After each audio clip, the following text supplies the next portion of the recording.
뉴스타트 2부 시작합니다. 에이펙 정상회의 참석차 페루를 방문하고 있는 윤석열 대통령이 2년 만에 중국 시진핑 국가주석을 만나 러북 군사협력에 대응해 양국의 영내 안정과 평화를 도모하자고 말했습니다. 네, 또 한미일 3국 정상회의도 열고 협력을 다짐했는데요. 지금 취재기자 잠시 연결해 보겠습니다. 조용성 기자. 예. 지금 저희가 기술적인 부분 문제로 인해서 지금 취재기자 연결을 좀 고르지 못한 것 같습니다. 잠시 뒤에 다음 뉴스 이어간 후에 다시 연결해 보도록 하겠습니다. 네, 정치권 소식 보겠습니다. 이번 유죄 판결로 이재명 대표의 정치 행보엔 타격이 불가피하게 됐습니다. 네, 여론 향배에 따라 최근 명태균 씨 의혹을 고리로 바짝 죄던 대여 공사의 고삐도 흔들릴 수 있다는 관측이 나오고 있습니다. 나혜인 기자입니다. 이재명 대표는 지난 두 차례 장외 집회에서 정권 규탄 수위를 최고조로 끌어올렸습니다. 윤 대통령, 김건희 여사와 명태균 씨를 둘러싼 의혹을 고리로 박근혜 정부 당시 촛불혁명을 거론하며 탄핵 정국을 상기시켰습니다. 촛불로 몰아낸 어둠이 한층 크고 캄캄한 암흑이 되어 복귀했지만 1심 선고 전날엔 국회에서 세 번째 김 여사 특검법을 통과시키며 압박 강도를 높였지만 곧바로 피선거권 10년 박탈에 해당하는 판결로 여권의 역공을 마주하게 됐습니다. 아무리 방탄보호막을 치고 사법부를 흔들어대도 죄 지은 자가 벌을 받는다는 망고불변의 진리까지 훼손시킬 수는 없었습니다.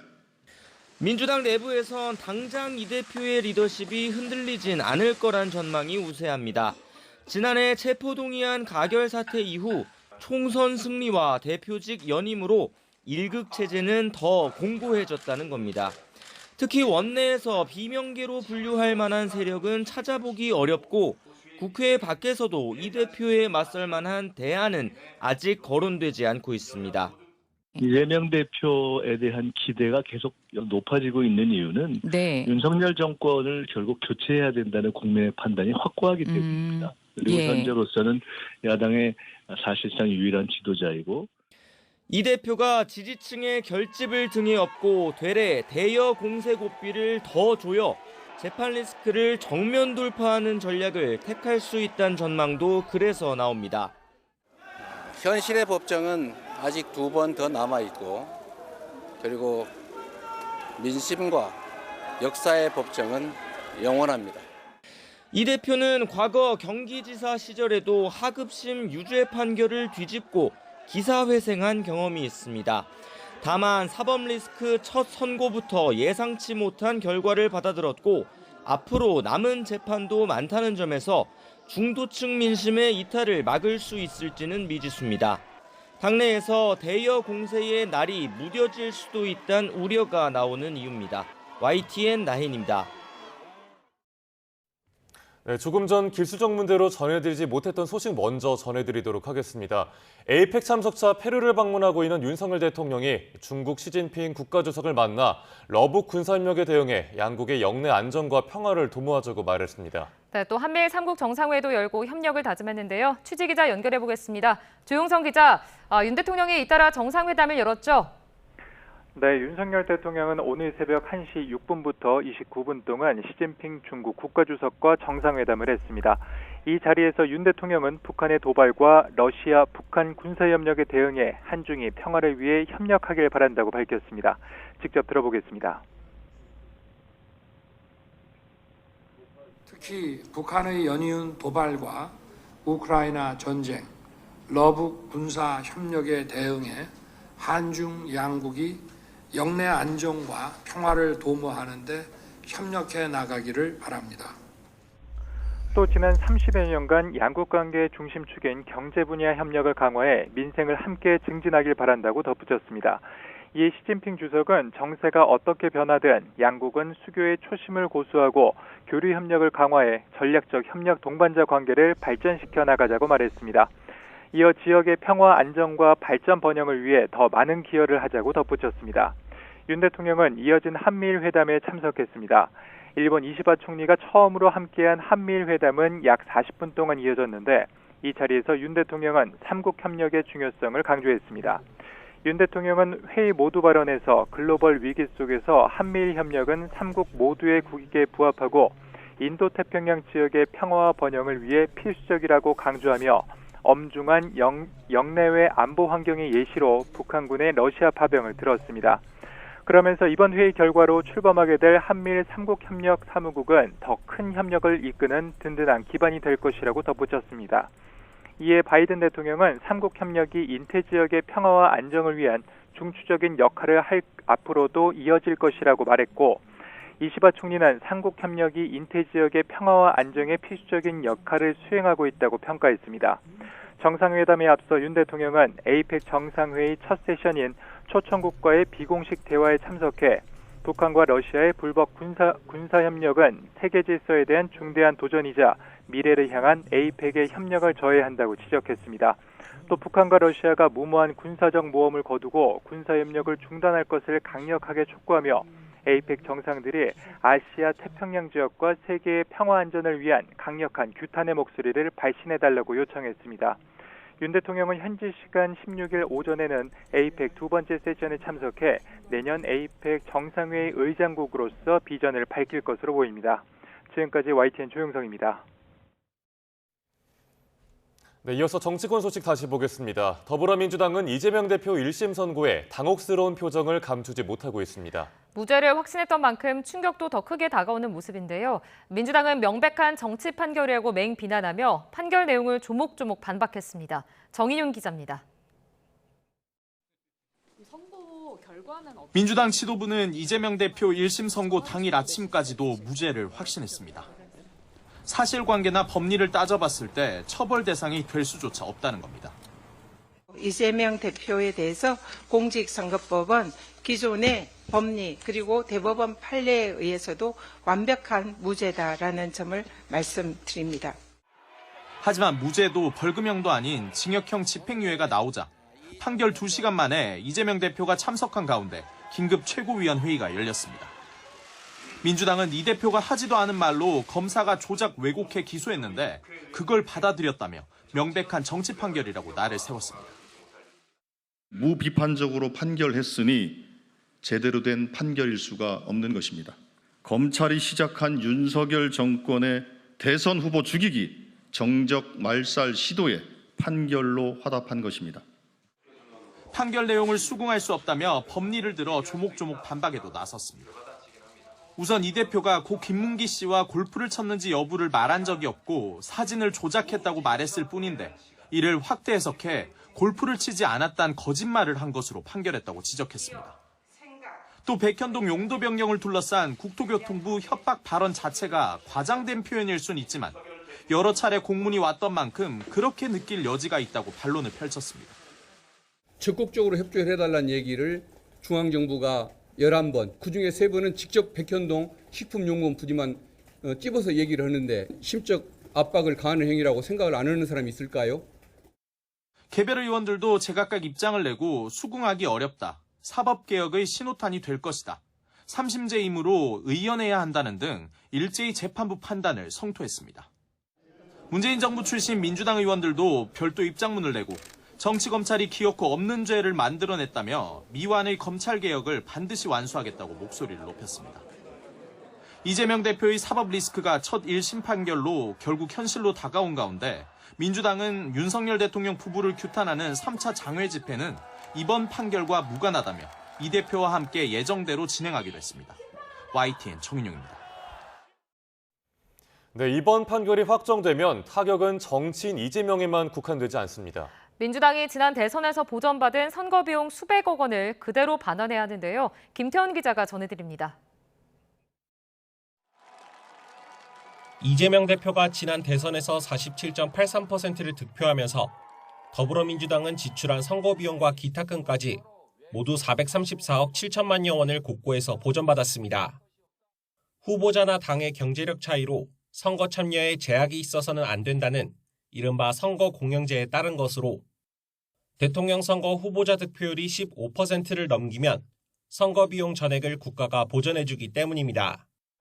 하지만 이 대표가 선거법 위반 혐의로 징역형의 집행유예를 1심에서 선고받으면서 이렇게 받은 돈을 모두 토해낼 위기에 처했습니다. 정당이 공천한 대선 후보가 선거법 위반 혐의로 벌금 100만 원 이상의 형을 확정받으면 보전받았던 비용을 당에서 모두 반환해야 하기 때문입니다. 당선인뿐만 아니라 낙선한 후보자의 경우에도 마찬가지로 적용됩니다. 다만 이 대표가 선고 직후 1심 판결에 불복해 항소하겠다고 밝힌 만큼 반환이 최종적으로 결정된 것은 아닙니다. 하지만 항소심이나 상고심에서도 판단이 크게 달라지지 않아 434억 원을 반환할 처지에 놓인다면 민주당도 타격이 작지 않을 전망입니다.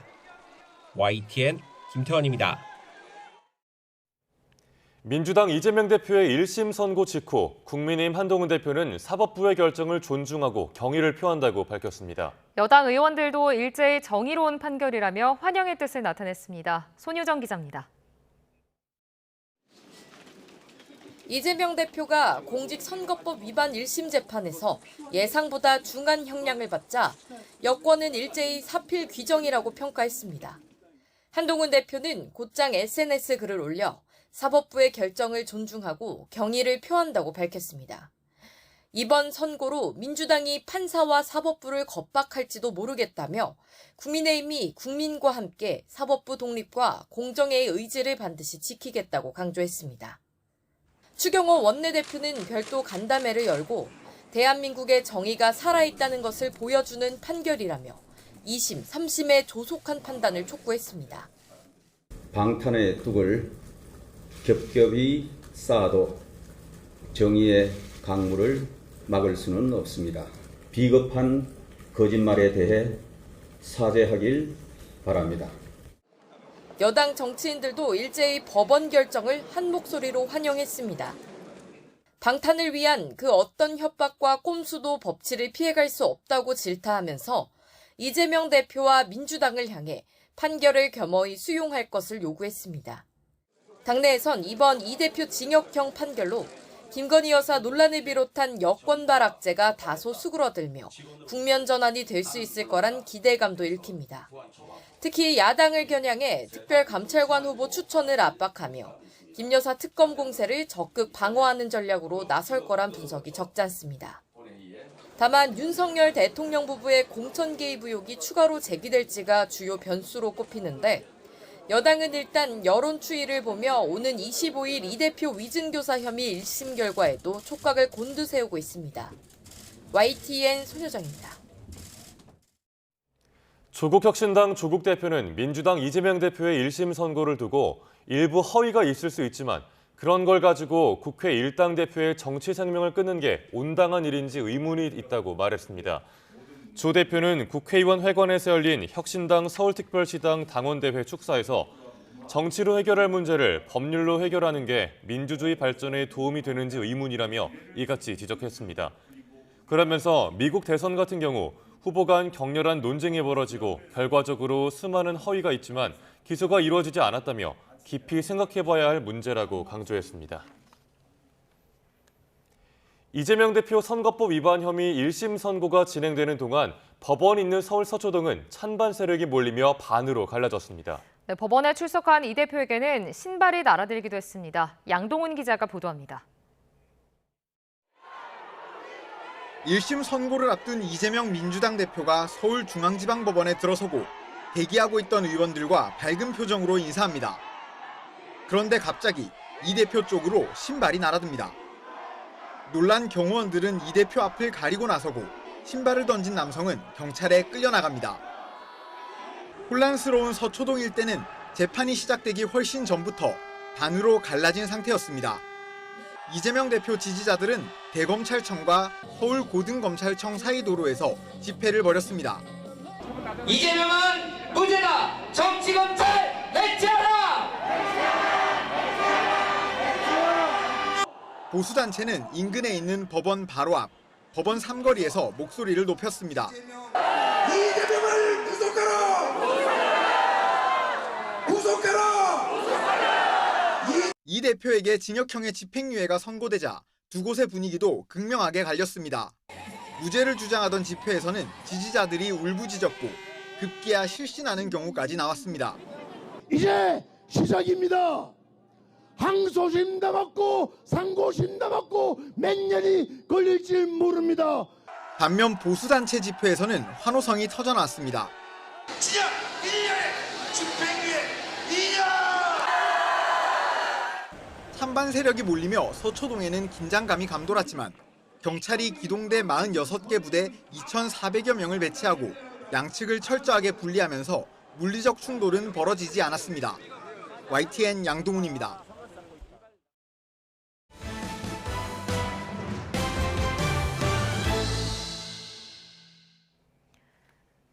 야탐역에서 흉기난동을 벌이겠다는 게시글이 등장한 지 2달 만에 경찰이 작성자를 체포했습니다. 글을 올린 사이트의 관리 직원이 방문자 수를 늘리기 위해 저지른 일로 조사가 되는데 법원은 증거가 수집된 점 등을 이유로 구속영장을 기각했습니다. 정현유 기자입니다. 경기도 성남 야탐역에서 흉기난동을 벌이겠다는 익명 게시글이 올라온 건 지난 9월입니다. 닷새 뒤 범행을 예고한 협박글에 기동대, 자율방범대 등이 투입됐습니다. 현장엔 장갑차까지 배치됐습니다. 실제 흉기난동은 벌어지지 않았지만 시민 불안은 계속됐는데 2달 만에 협박글 게시자가 체포됐습니다. 글이 올라온 사이트의 관리 직원인 20대 남성 A씨였습니다. A씨는 이 사이트 내에 있는 음란물 사이트 안내 게시판을 관리해온 것으로 전해졌습니다. 경찰 조사에서 A씨는 사이트 방문자 수를 늘리기 위해 협박글을 올렸다며 범행을 인정했는데 법원은 증거가 수집됐고 반성하는 점 등을 이유로 구속영장을 기각했습니다. 실제 범행하려고 하신 거예요?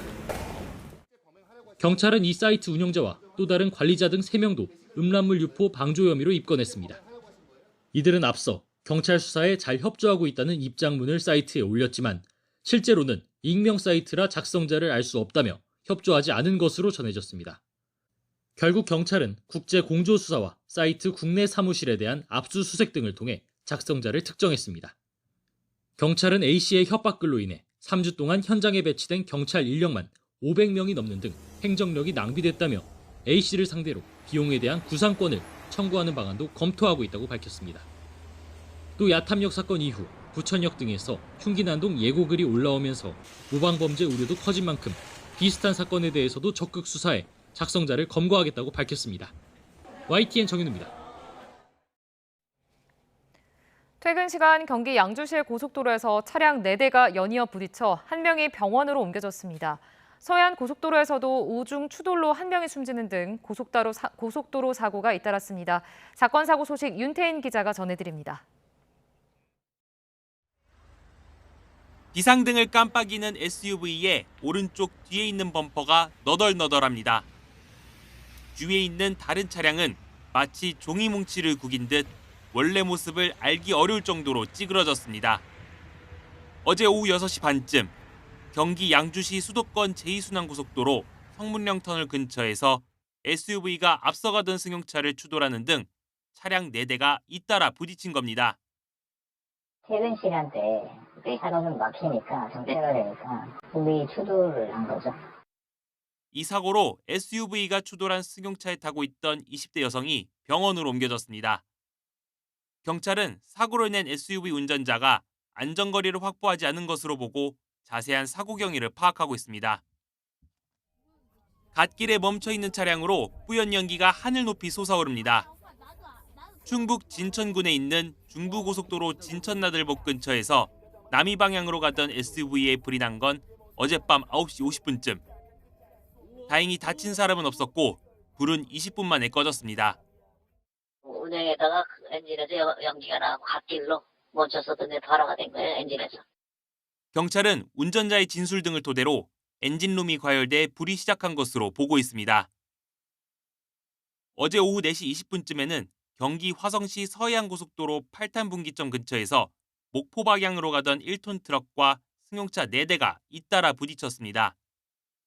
50대 트럭 운전자가 숨지고 2명이 다친 이 사고는 1차로를 달리던 승용차 2대가 먼저 추돌한 뒤 같은 차로를 달리던 다른 3대가 뒤이어 부딪힌 것으로 조사됐습니다. YTN 윤태인입니다. 술에 취해 환경미화원을 때리고 출동한 경찰관에게 침을 뱉은 남성이 경찰에 붙잡혔습니다. 경기 수원 남부경찰서는 폭행과 공무집행 방해 혐의로 30대 A씨를 입건해 조사하고 있습니다. A씨는 그제 수원시청 부근에서 근무 중이던 40대 환경미화원을 폭행하고 출동한 경찰관에게 침을 뱉은 혐의를 받습니다. 이후 조사 과정에서 A씨는 술에 취해 자신의 범행이 기억나지 않는다고 진술한 걸로 전해졌습니다.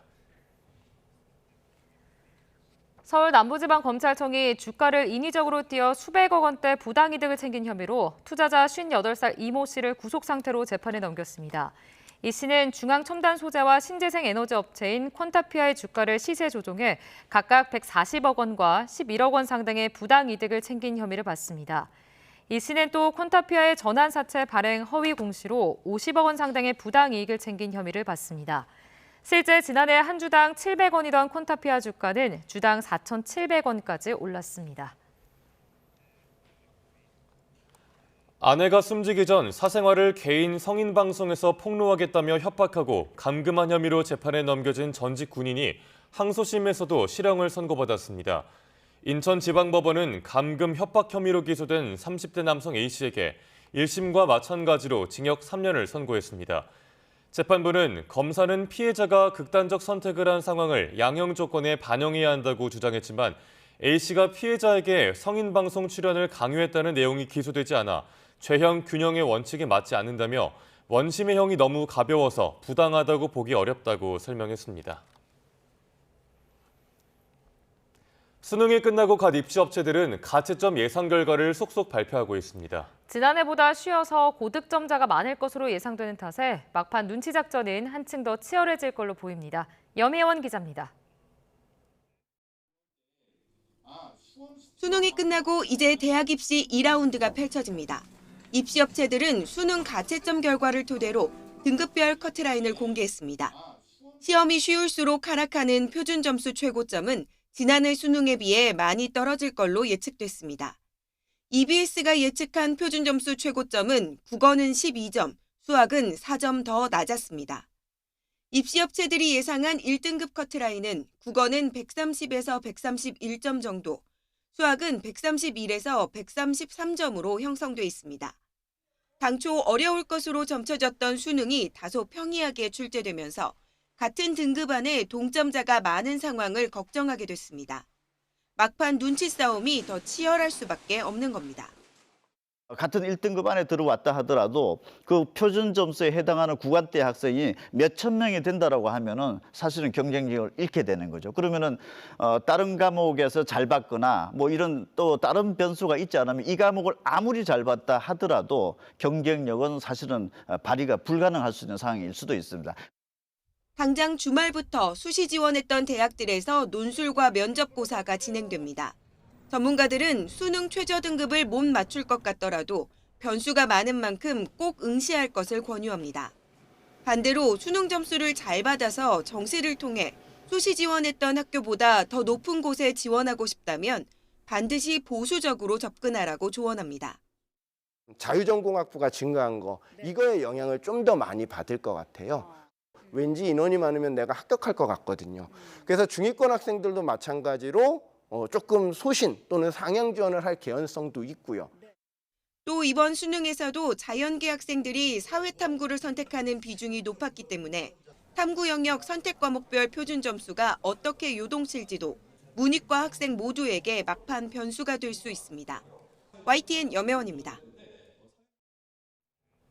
연세대 수시 자연계열 논술시험 유출 논란과 관련해 일부 수험생들이 제기한 효력정지 가처분 신청을 법원이 받아들였습니다. 이에 따라 재시험을 치르게 해달라는 소송 결과가 나올 때까지 다음 달 13일로 예정된 합격자 발표 일정도 정지될 걸로 보입니다. 배민혁 기자가 보도합니다.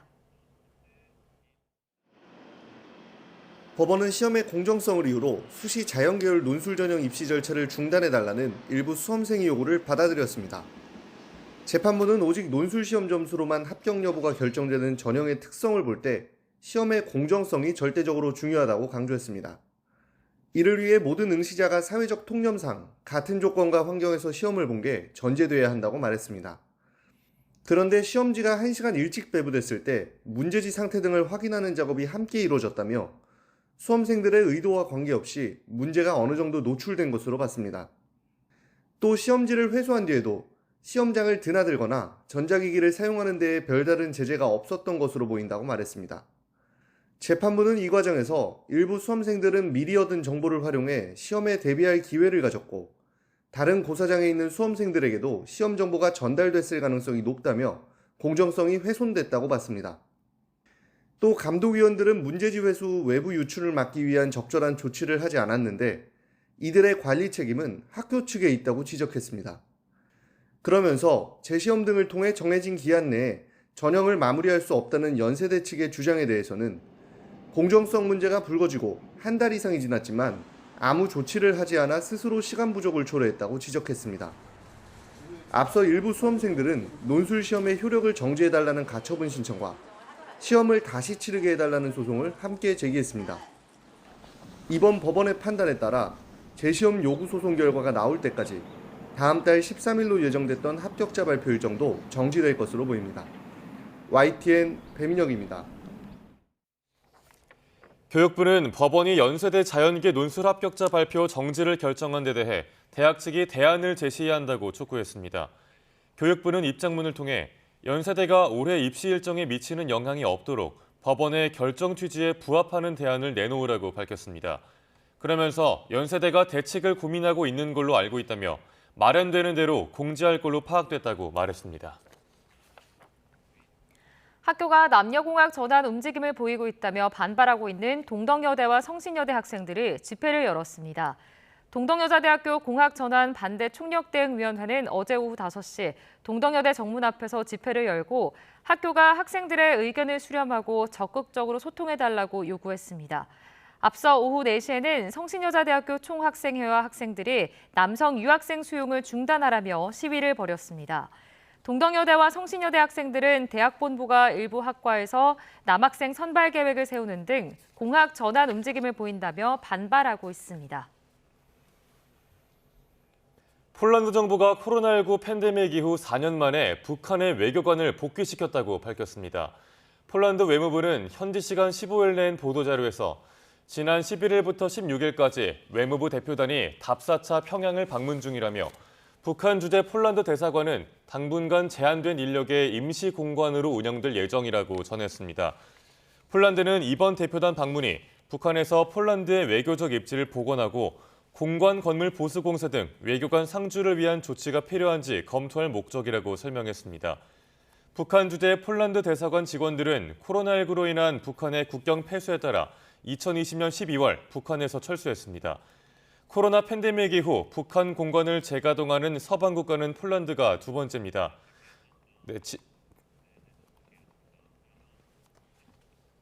윤석열 대통령이 에이펙 정상회의 부대 행사로 열린 CEO 서밋에 참석해 차그 이전 자격으로 기조연설에 나섭니다.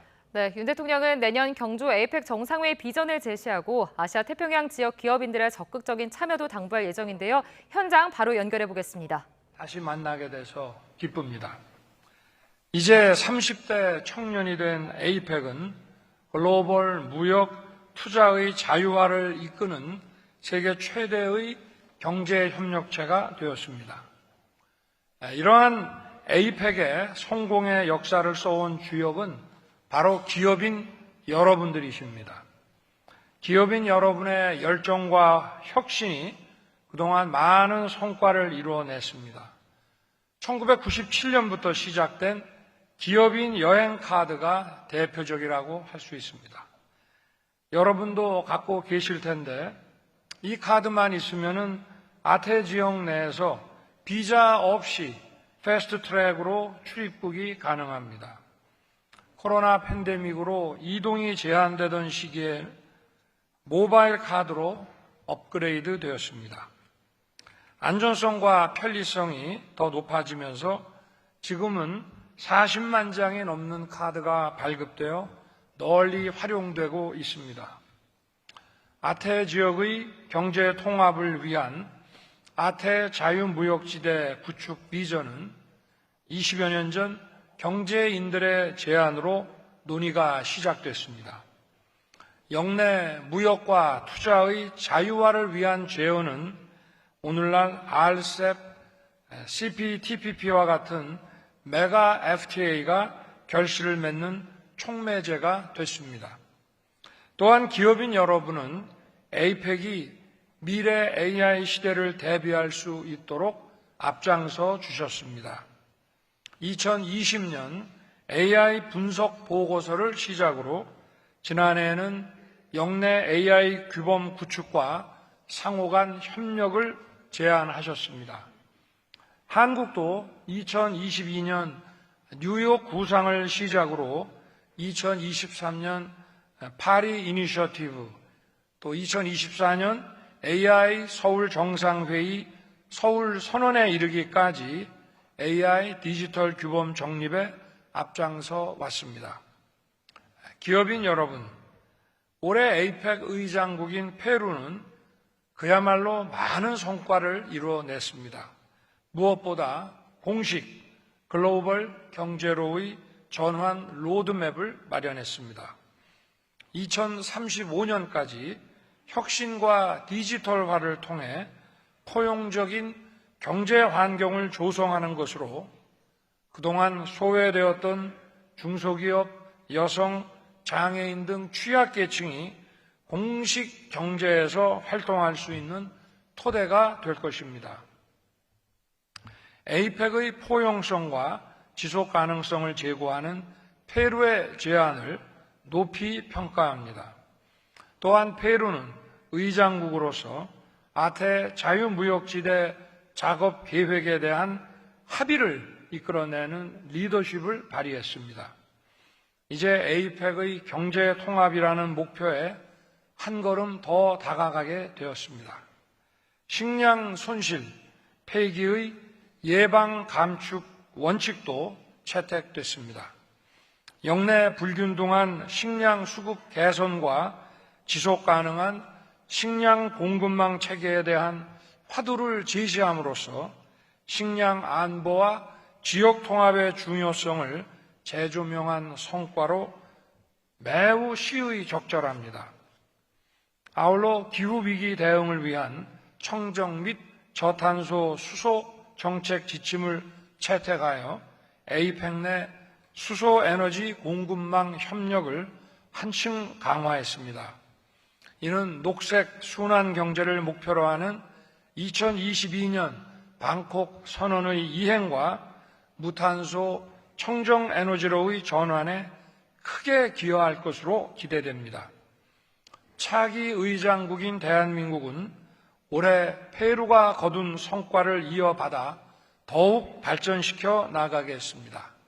기업인 여러분, 지금 세계는 공급망 분절과 보호무역주의로 인한 다자무역 체제의 위기를 맞고 있습니다.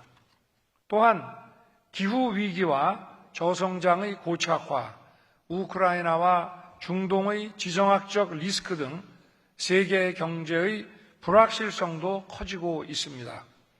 한국은 내년 에이펙 의장국으로서 그 어느 때보다 어깨가 무겁습니다. 저는 2025년 에이펙 정상회의가 세계 경제의 도약과 역동적인 미래를 열어가는 이정표가 되기를 희망합니다. 이러한 염원을 담아 내년 에이펙 주제를 우리가 만들어가는 지속 가능한 내일로 정했습니다. 이 주제와 함께 논의할 세 가지 중점 과제인 연결, 혁신, 번영에 대해 잠시 말씀드리고자 합니다. 첫 번째 과제는 연결입니다. 저는 지난해 CEO 서밋에서 공급망 연결성, 디지털 연결성, 미래 세대의 연결성을 강조하면서 기업인들의 역할을 당부했습니다. 에이펙은 영내 상호 의존도가 높아 공급망 안정화가 매우 중요합니다. 한국이 올해부터 의장국을 맡고 있는 IPEF 공급망 위기 대응 네트워크는 혁신적인 글로벌 협력 플랫폼이라고 할 수 있습니다. 아태 지역 공급망 안정화 논의에도 적극 활용할 수 있기를 바랍니다. 아울러 디지털 시대에 적합한 새로운 규범과 질서가 필요합니다.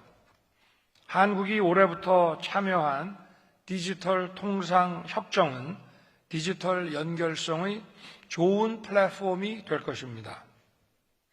또 제가 작년 에이펙에서 제안했던 청년 과학자 교류 이니셔티브의 성과로 과학자 교류 카드가 만들어지게 됩니다.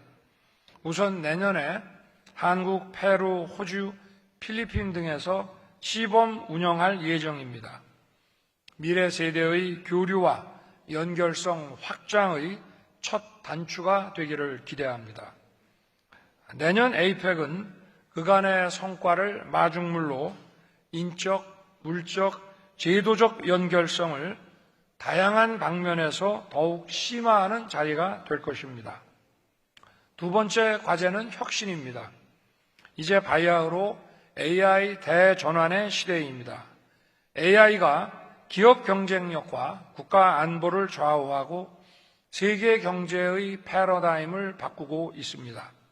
에이펙이 전 세계 제조업의 약 65%를 차지하는 만큼 역내 기업들의 경쟁력 강화를 위해서는 제조업과 AI 결합 촉진이 중요합니다.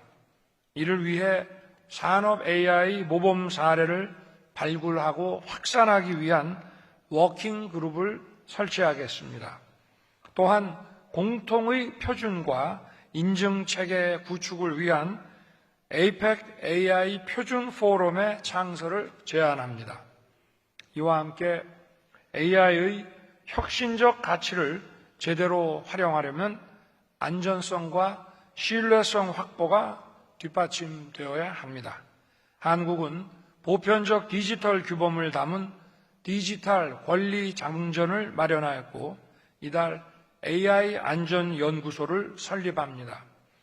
향후 AI 안전연구소를 아태 지역의 대표적인 AI 안전 거점으로 확대하여 안전한 AI 확산에 기여하겠습니다.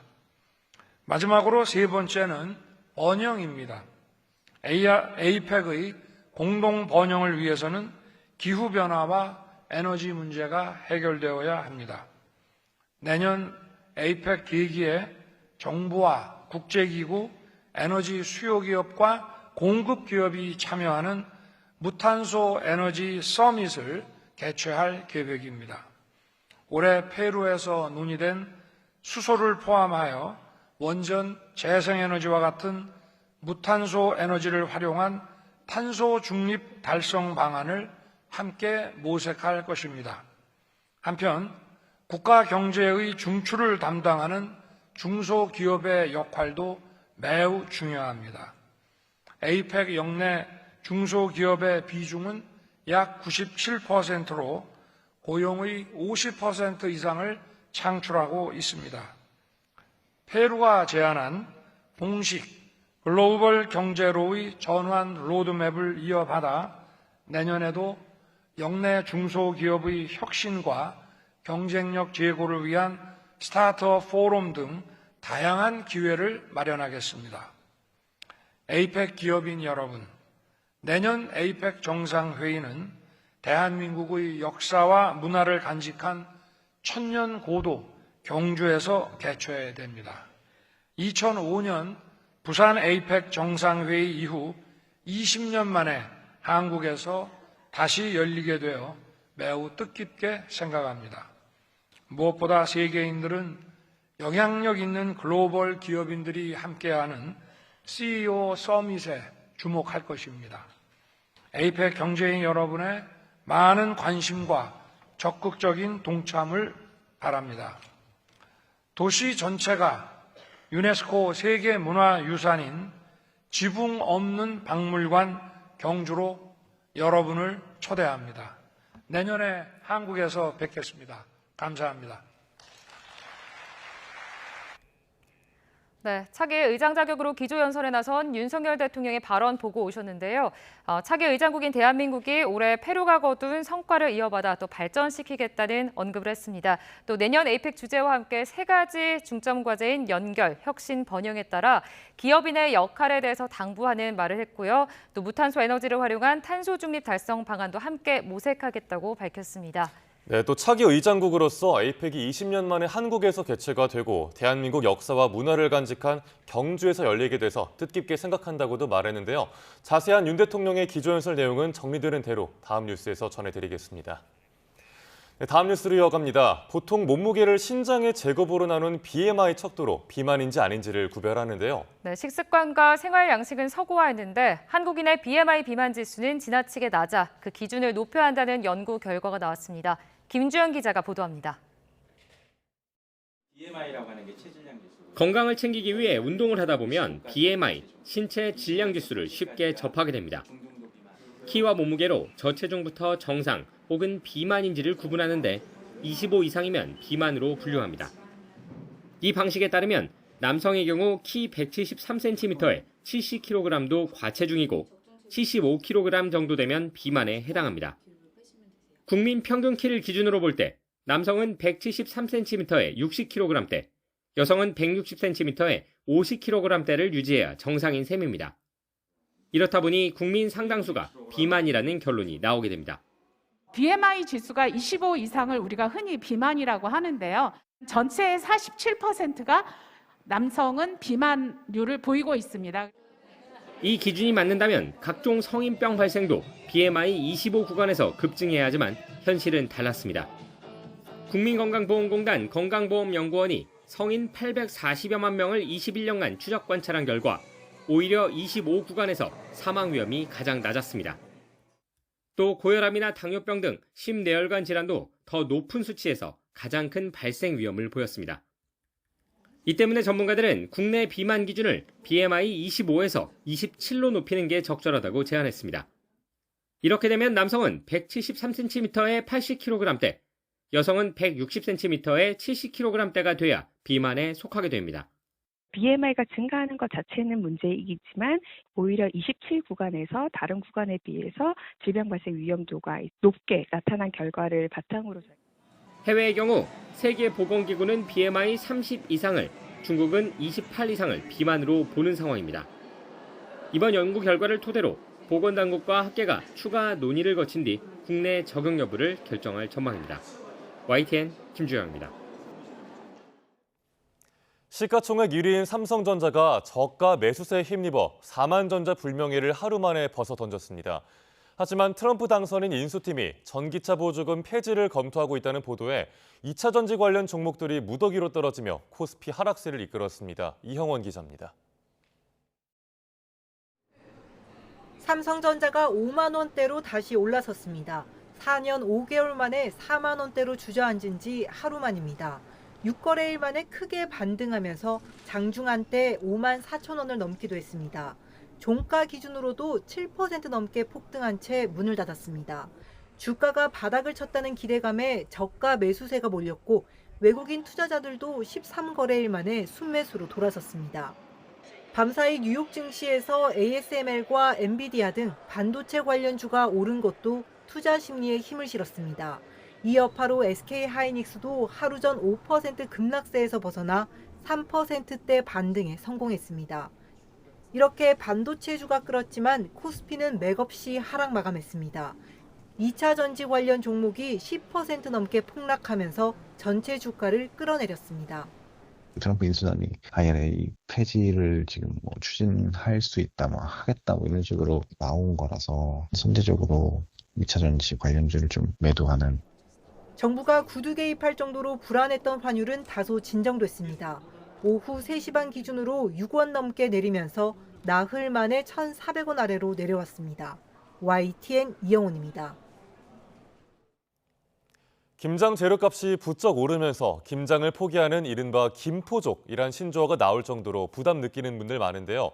어려운 이웃에게 김장김치를 나누는 지역단체와 무료급식소 역시 김장값 부담에 어려움을 호소하고 있습니다. HCN 충북방송 남궁형진 기자가 보도합니다. 20여 명의 부녀 회원들이 쉴 새 없이 배추 속에 양념을 채워 넣고 만들어진 김치는 종이 상자에 담겨 옮겨집니다. 홀몸노인과 장애인 등 지역 소외계층을 위해 300포기의 김치를 담가 나눔에 나선 지 30년. 바자회 등에서 물품을 팔아 마련한 기금과 회원들이 십시일반 낸 찬조금으로 비용을 마련해 왔지만 배추값은 물론 무와 파 등 재료값이 오르면서 지난해보다 20% 이상 부담이 커졌습니다.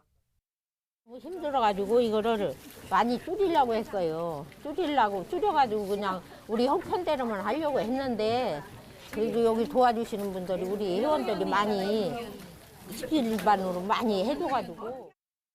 어르신들을 대상으로 무료급식소를 운영하는 지역 한 복지관 역시 오른 김장비에 한숨이 나옵니다.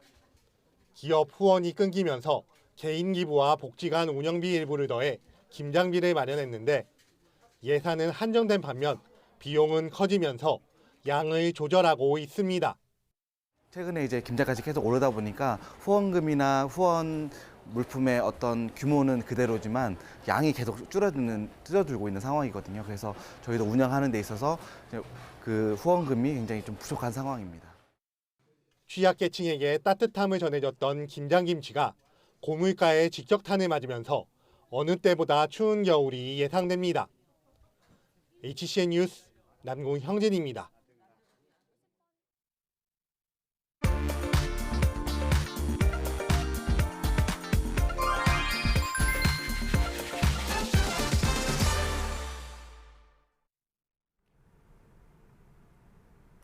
수능 한파가 없는 11월은 낯설죠. 하지만 포근한 날씨에 나들이 가긴 좋을 텐데요. 오늘 고속도로엔 온 가족이 함께 나들이 떠나는 분들이 많을 것으로 내다봅니다. 지역 간 소요 시간 살펴보면 부산까지는 6시간 10분, 강릉까지는 3시간 40분이 필요하겠는데요. 다만 비 소식이 들어있어서 날씨 상황도 확인해 보시기 바랍니다. 아침 시간대에는 짙은 안개 구간에 주의가 필요할 텐데 현재 교통량도 빠른 속도로 증가하고 있습니다. 대체로 밀리는 가운데 외곽 방향으로 특히나 50번 영동고속도로가 힘겨운데요. 우선 날씨 상황부터 체크해 보도록 하겠습니다. 짙은 안개 구간이 곳곳으로 이어지고 있습니다. 차로가 보이지 않을 정도로 가시거리가 짧을 때에는 비상등 활용하시면서 꼭 감속주행 해주시고요. 정체 빠르게 증가하고 있는 50번 상황입니다. 강릉 쪽으로 용인에서 양지터널까지 특히나 힘겹습니다. 60번 서울 양양고속도로는 양양 방향으로 덕소산패 부근부터 차 간격을 바짝 좁히는데요. 52번 광주 원주고속도로 원주 쪽으로도 초입 구간인 초월터널 통과하기 많이 버거워 보입니다. 15번 서해안고속도로 목포 쪽으로도 금천나들목부터 차 간격 좁히는데요. 이후로도 정체 구간이 계속해서 증가하고 있습니다. 순산터널과 팔고 그리고 비봉 부근에서 차 간격을 다시 한번 좁히겠습니다. 전방 주시 잘해주시고요. 고속도로 교통방송이었습니다.